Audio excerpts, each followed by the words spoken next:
একদম কালী পুজোর মুহূর্তে মা কালীর মূর্তিকে পুলিশের প্রিজন ভ্যানে তোলা হচ্ছে, এর থেকে নক্কারজনক ঘটনা হয়তো ভারতের ইতিহাসে আর কখনো দেখা যায়নি। বর্তমান সময় এখন 2025 সাল, এখনে দাঁড়িয়ে যদি শুধুমাত্র রাজনৈতিক প্রতিহিংসার জন্য মা কালীর মূর্তিকে প্রিজন ভ্যানে তোলা হয়, তাহলে এর থেকে লজ্জাজনক ঘটনা সারা ভারতবর্ষে হয়তো আর অন্য কিছু হতে পারে না। আমাদের দেশে কিন্তু বর্তমানে পাবলিক পুলিশ রেশিও খুবই কম, পশ্চিমবঙ্গে তো অবস্থা আরও কম।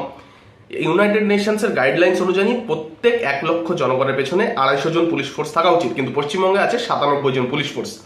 তো এই অল্প সংখ্যক পুলিশ ফোর্স দিয়ে পশ্চিমবঙ্গ সরকার মাত্র একদিনে পঞ্চায়েত ভোট কন্ডাক্ট করিয়েছে এবং বলে বেরিয়েছে যে না, ভোটটা সুষ্ঠুভাবে হয়েছে।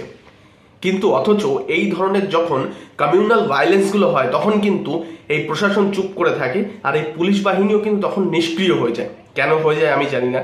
এখানে কিন্তু as a responsible government Paschimbanga সরকারের উচিত ছিল যেখানে যেখানে রাজনৈতিক প্রতিহিংসা বশত হোক না, তাতে কোনো অসুবিধা নেই, কিন্তু যেখানে যেখানে যে কোনো মানুষ, সেটা হিন্দু হোক বা মুসলিম হোক বা বৌদ্ধ হোক, তারা যদি তাদের ধর্মের উপাসনা করতে ব্যর্থ হচ্ছেন শুধুমাত্র রাজনৈতিক প্রতিহিংসার জন্য, তাহলে অ্যাজ এ রেসপন্সিবল গভর্নমেন্ট সেখানে উচিত পুলিশ প্রোটেকশন দিয়ে তার ধর্মীয় উপাসনায় যাতে কোনো ব্যাঘাত না ঘটে সেই ব্যবস্থা করে দেওয়া। কিন্তু না, সেটা হচ্ছে না।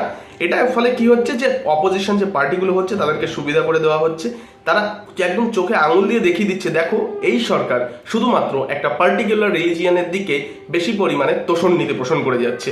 এই ক্ষেত্রে আর কিছুই হচ্ছে না, আমাদের রাজ্যে যে সাম্প্রদায়িক সম্প্রীতিটা ছিল সেটা নষ্ট হচ্ছে, আর এর জন্য দায়ী থাকবে আমাদের রাজ্য সরকার।